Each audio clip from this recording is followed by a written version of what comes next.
រឿងព្រេងតាក់ទងទៅនឹងពិធីលើករាសីកាលពីព្រេងព្រឹត្តកន្លងយូរលង់ណាស់ទៅហើយមានព្រះមហាក្សត្រមួយអង្គគ្រប់គ្រងប្រជារាស្ត្រដោយទសពិធរាជធម៌ប្រកបដោយព្រះជន្មវស្សាច្រើនណាស់ទៅហើយតែទ្រង់ពុំមានព្រះរាជបុត្រនឹងតព្រះវង្សសោះប្រជាជនដែលគោរពព្រះអង្គស្មើដោយទេវតាបាននាំគ្នាឡើងសុំមកុដព្រះរាជកុមារដើម្បីកុំឲ្យផុតរាជតទៅកុំឲ្យប្រទេសនៅតាតោលឥតទីពំនាក់ដូចមន់ប្រត់មេព្រះរាជាក៏ព្រមតាមសេចក្តីសុំអង្វរហើយទ្រង់មានព្រះបញ្ជាឲ្យអគ្គមហេសីរៀបចំពិធីថ្វាយទេវតាប្រាថ្នាព្រះរាជបុត្រហើយព្រះរាជទ្រព្យត្រូវបានបែងចែកជាទានដល់ពួកស្មូមចំណែកឯវត្តអារាមព្រមទាំងក្រោមដើមជ្រៃទាំងឡាយបរិបូរដោយគ្រឿងដង្វាយពោពាសមានផ្សែងធូបហុយទ្រលូមពេលនោះទេវតារំជួលខ្លាំងក៏បានប្រសិទ្ធិពរតាមសេចក្តីបួងសួងមិនយូរប៉ុន្មានព្រះរាជកុមារល្អដូចជាព្រះច័ន្ទពេញបូរមីបានប្រសូតកណ្ដាលសេចក្តីរីករាយនិងសពសាធុការកងរំពងហើយព្រះរាជាណាចក្រទាំងមូលសប្បាយអឡារឹកគ្រប់ផ្លូវគ្រប់ស្រុកគ្រប់ភូមិគ្រប់ជនបទអ្នកសូមទានអ្នកខ្វាក់ខ្វិនក៏មានចំណែកក្នុងការត្រេកអរសាទរជាមួយគេដែរព្រះរាជកុមារទទួលបាននៅសេចក្តីថ្នាក់ថ្នមដ៏ត្រកាលមានស្ត្រីបម្រើជាច្រើនអ្នកនៅប្រចាំការច្រៀងបំពេរាល់ពេលរាត្រីព្រះវររាជបិតាប្រោះព្រំព្រះរាជបុត្រជាបណ្ដាច់បណ្ដូលព្រះរាជហឫទ័យដោយសេចក្តីស្នេហាជាទីបំផុតលុះព្រះរាជបុត្របានចម្រើនវ័យធំហើយទ្រង់បានជ្រើសរើសអាមាត្យចំនួន500នាក់ដែលមានអាយុស្រក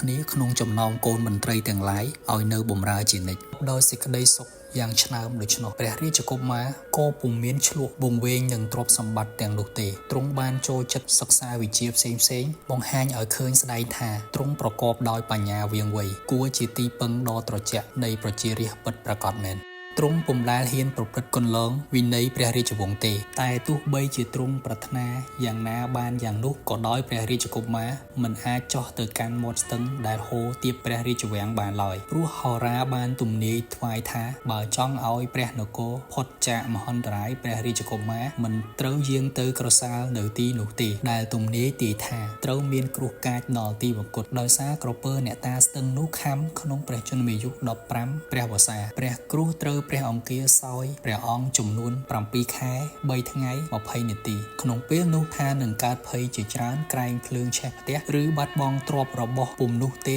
ក្រែងសត្រូវចាស់ពងធ្វើទោសឲ្យប្រយ័ត្នពីខាងទិសអាគ្នេយ៍ឲ្យណាស់មែនតែនមួយទៀតក្រែងចាកទីឋានលំនៅឬព្រាត់ប្រាសប្រពន្ធកូនឬក៏មិត្តសម្លាញ់នៅខ្ញុំប្រុសស្រីព្រាត់ចេញចាកទៅឆ្ងាយពីទីលំនៅសឹងបណ្ដាលឲ្យកើតទុក្ខជាច្រើនព្រោះត្រូវរឿងកាលតូភាដល់នឹងតូភាជាបារបស់ឯងតូភាជាបាដល់ហើយបាក់កចាញ់ស្លាប់ខ្លួនបើថ្កាត់ឲ្យប្រឡែងឋានទៅទិសតក្សិណឲ្យបូជាព្រះគង្គាឲ្យនិមន្តព្រះសង្ឃចំនួន4អង្គឬ7អង្គសូត្រធម៌ជ័យវទានសូត្រលើករាសីរំដោះគ្រោះរីឯព្រះមេដានិងព្រះបិតាកាលបើឮហោរាថ្វាយទំនាយហើយទើបព្រះបិតាបានចាត់ឲ្យពល100នាក់យាមល្បាតជានិច្ចព្រះរាជកុមារតែងតែគង់លង់លក់ហើយព្រះកាយនៅមាត់ព្រះបញ្ជាគយគុណពីលើមហាប្រាសាទនៅស្ទឹងស្រស់ញញឹមដែលហូររឹមតាមចន្លោះដើមឈើខៀវបំប្រងស្ទឹងដ៏សោភីនោះនៅជិតបង្កោយតែហាក់ដូចជាស្ថិតនៅក្នុងលោកដតីព្រោះព្រះអង្គពុំដែលបានស្គាល់សោះចំណែកឯសត្វបក្សីហើរឆ្វែលឆ្វាត់ឆ្លងពីត្រើយម្ខាងនោះកាត់មកកញ្ច្រាលកញ្ជ្រោលលេងសប្បាយរួចនាំគ្នាហើរយំប្រឡែងលេងសប្បាយខ្លះនាំពួកខាងនេះទៅកាន់ទីបរមឋានខាងនោះមនោគតិនៃព្រះរាជកុមារភោភាឡើងពុំវែងជាប៉ុន្មាន100ដងទេដែលទ្រង់ចង់ស្ទុះទៅរកតំបន់ពេញព្រៀបដោយសម្រស់ដ៏ឆើតឆាយនោះប្រសិនបើមានស្លាបដោយបក្សីទៅណតែទ្រង់មិនអាចកិច្ចឲ្យផុតបានឡើយអំពីការវាំងរក្សារបស់ពួកអាមាត្យដែលទទួលបង្គាប់ជាដាច់ខាតហើយដែលតាមឃ្លាំមើលទ្រង់គ្រប់ទីកន្លែងបីដូចក្រសាលលុះចូលក្នុងព្រះជន្ម15ព្រះវស្សាព្រះរាជកុមារទន្ទឹងចាំឲ្យផុត1ឆ្នាំឲ្យហួសកន្លងទៅដល់រវាង1ឆ្នាំទៀតដែលហាក់ដូចជាមួយទស្សមានថ្ងៃមួយ ពួកមុខមន្ត្រីនិងព្រះរាជសានុវង្សខ្នះខ្នែងរៀបចំពិធីចម្រើនព្រះជន្មព្រះមហាក្សត្រដែលមានការចាត់ចែងធ្វើពិធីបុណ្យជាឱឡារិកក្នុងព្រះរាជវាំងពួកអាមាត្យនាំគ្នាភ្លើតភ្លើនសប្បាយអើងកងរីឯអ្នកដទៃទៀតក៏ខ្វល់គ្រប់គ្នាទាំងនាម៉ឺនអាមាត្យមុខមន្ត្រីរុងតូចធំឃើញបានឱកាសដែលទ្រង់រងចាំយូរឆ្នាំមកហើយដូច្នោះព្រះរាជកុមារបានលបថយព្រះអង្គចេញទៅក្រៅកិច្ចចុះកិច្ចឡើងទាល់តែផុតពីការឃ្លាំមើលនៃពួកពលដែលរវល់តែពិនិត្យការទទួលខុសត្រូវក្នុងពិធីបុណ្យឲ្យបានរៀបរយព្រះរាជកុមារយាងទៅជិតដល់មាត់ស្ទឹងហើយព្រឺព្រួចស្រាយទូកដែលចតនៅទីនោះស្ដេចចុះទៅក្នុងទូកបណ្ដាលឲ្យអណ្ដែតទៅតាមក្រសែទឹកព្រោះទ្រង់ពុំចេះចែវទូកទេកូនទូកនោះក៏លយសន្សំទៅតាមដងស្ទឹងដែលដេកដាស់ដោយផ្កាគ្រប់ពណ៌ក្រោមម្លប់ត្រឈឹងត្រឆៃដែលមានបក្សីតូចល្អវិចិត្រជជែកគ្នាតែការបាត់ព្រះរាជកុមារពីព្រះបរមរាជវាំងស្ងាត់មិនបានប៉ុន្មានទេគេនាំគ្នាផ្អើលរកឈូឆរមួយរំពេចពួកអាមាត្យរត់ខ្វាត់ខ្វែងសពទីកន្លែងពួកពលឆ្លេឆ្លាចុះឡើងហើយប្រមូលគ្នានឹករឯងខ្លាចក្រែងព្រះរាជកុមារស្ដេចចេញទៅលេងមាត់ស្ទឹងទើបនាំគ្នាស្ទុះស្រវាទៅកាន់ទីគួរឲ្យភ័យនោះ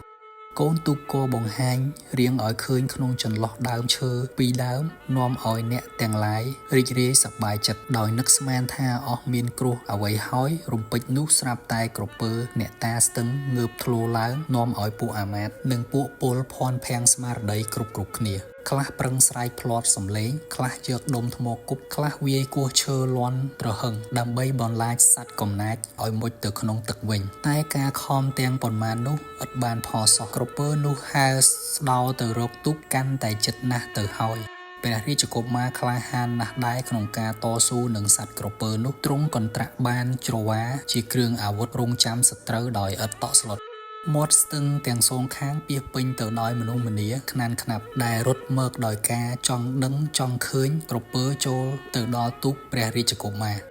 ចំណែកឯព្រះរាជកុមារវិញសំពងក្បាលនឹងច្រវាអស់ទំហឹងដៃហើយបានធ្វើឲ្យវាឈឺយ៉ាងខ្លាំងក៏បំរាស់បំរួខ្លួនបែករលើកខ្ជូលដោយអំណាចខូខើវាយកកន្ទុយបោកទូកធ្លាក់ព្រះរាជកុមារចូលទៅក្នុងទឹកហើយវាហាមាត់ធំត្របាក់ព្រះរាជកុមាររួចក៏បានមុជទៅក្នុងទឹកបាត់ទៅ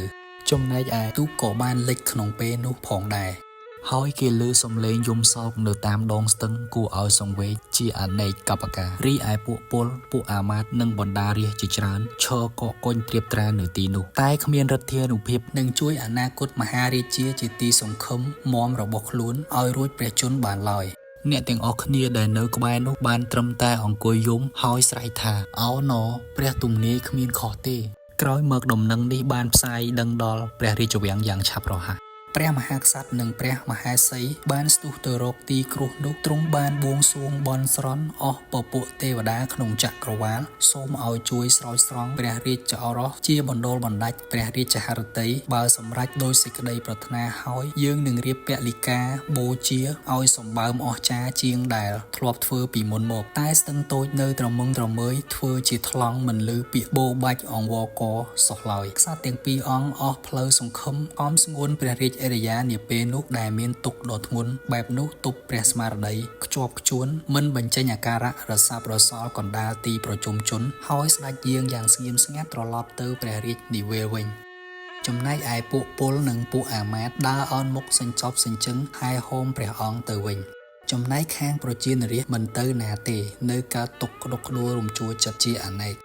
ដោយឡែកការកំសាន្តទាំងឡាយដែលបានរៀបចំរួចហើយក៏បានឈប់ស្ងាត់ឈឹងដូរតន្ត្រីបាត់លាន់ឮសំឡេងទៀតហើយអាហារភោជដ៏ប្រណិតថ្លៃថ្លាក៏ត្រជាក់អស់នៅក្នុងភាសមាសប្រាក់ហើយព្រះរាជធានីទាំងមូលស្ងាត់ជ្រងំហាក់ដូចជាត្រូវសណ្ដំមួយរំពេចនៅពេលដែលព្រះអង្គយាងទៅដល់ព្រះបរមរាជវាំងកំបាំងពីភ្នែកអ្នកដទៃហើយព្រះមហាក្សត្រនិងព្រះអគ្គមហេសីក៏បណ្ដែតបណ្ដោយមនោមនិញចេញឲ្យធ្លាក់ឲ្យធ្លាយចេញមកតាមសន្ទុះហូហៀព្រះជនេតស្រោចប្រសពជោគព្រះភក្ត្រាពីព្រោះទ្រង់មិនអស់ព្រះទ័យនិងមិនបានរៀបចំព្រះសពព្រះរាជបុត្រឲ្យបានសមរម្យតាមកិត្តិយសសោះទើបទ្រង់មានព្រះរាជអង្គការឲ្យតម្រួតរៀបសពព្រះរាជបុត្រឲ្យបានសមរម្យតាមកិត្តិយសទើបទ្រង់មានព្រះរាជអង្គការឲ្យតម្រួតចាត់ការបាចទឹកស្ទឹង នឹងយកព្រះសពព្រះរាជកុមារមកធ្វើបុណ្យតាមព្រះរាជបវេណីលុះបានទទួលព្រះបង្គាប់ហើយពួកពលរាប់រយនាក់ព្រមទាំងបណ្ដារាស្ត្ររាប់ពាន់នាក់បាននាំគ្នាខ្វល់ខ្វាយលើកទំនប់កាស្ទឹងសុទ្ធតែដុំដីដុំឥដ្ឋនិងដុំថ្ម